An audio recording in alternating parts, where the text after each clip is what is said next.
Ngayong gabi po mga Kaloyal, Kaloyal TV po, ang vlogger na Negros Occidental. So ngayong gabi po mga Kaloyal, so na-interview po natin si Ma'am May. Actually, galing ako ng Singapore. Oh, galing ka po ng Singapore. So ano po, nung nag-apply pa po kayo sa Singapore, papuntang Albania, ano po yung expectation nyo po pagpunta po dito? Actually, hindi ako masyadong nag-expect every time na nag-apply ako. Okay. Pero yung first punta ko dito is napaka-worst. Okay. Na biktima ako ng illegal na recruiting.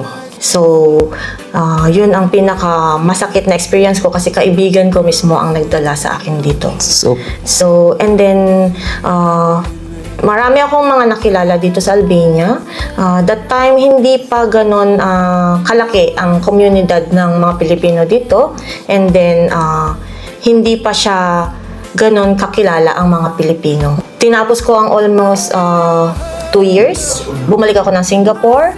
Nagtrabaho ako ulit doon. After more than 1 year, bumalik ako ulit dito. At eto, nandito ako ulit ngayon.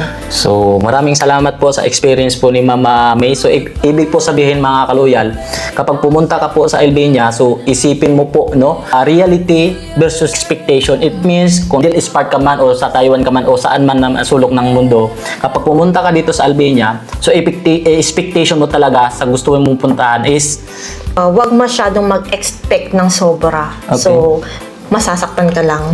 So, it means mga Kaloyal, kapag pumunta ka dito sa Albania, suriin nyo na mabuti.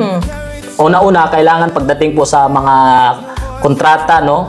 Kailangan i-confirm nyo muna yung kontrata nyo kung masusunod at kung ano po ang mga trabaho ang gusto nyong puntahan dito. Kailangan po Kaloyal, yan po ang una-una nyo i-confirm.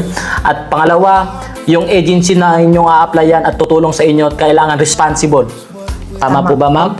Kasi sabi nga sa narinig po natin, biktima po si Ma'am May ng illegal recruiter. So it means mag-ingat po tayo Kaloyal. Po sa mga kabayan po natin na gustong po mag-apply sa Europa, nandito po si Ma'am May ang maraming experience. Gusto niya po matulungan ng kapwa Pilipino na gusto po mag-apply ng Europa. So bumalik po ulit sa Albania. At kung gusto mo mangarap na pumunta dito sa Europa, ang Albania po, kailangan mo po pag-aralan mo na mga Kaloyal. Salamat po sa ating privilege po na napunta po tayo dito kay Ma'am May. So Ma'am May, maraming salamat po. Ano po ang masasabi niyo po sa kapwa natin Pilipino na gustong pumunta ng Albania? Maging mapanuri sa mga bagay na gagawin nyo. So, kahit kaibigan mo or kapamilya mo.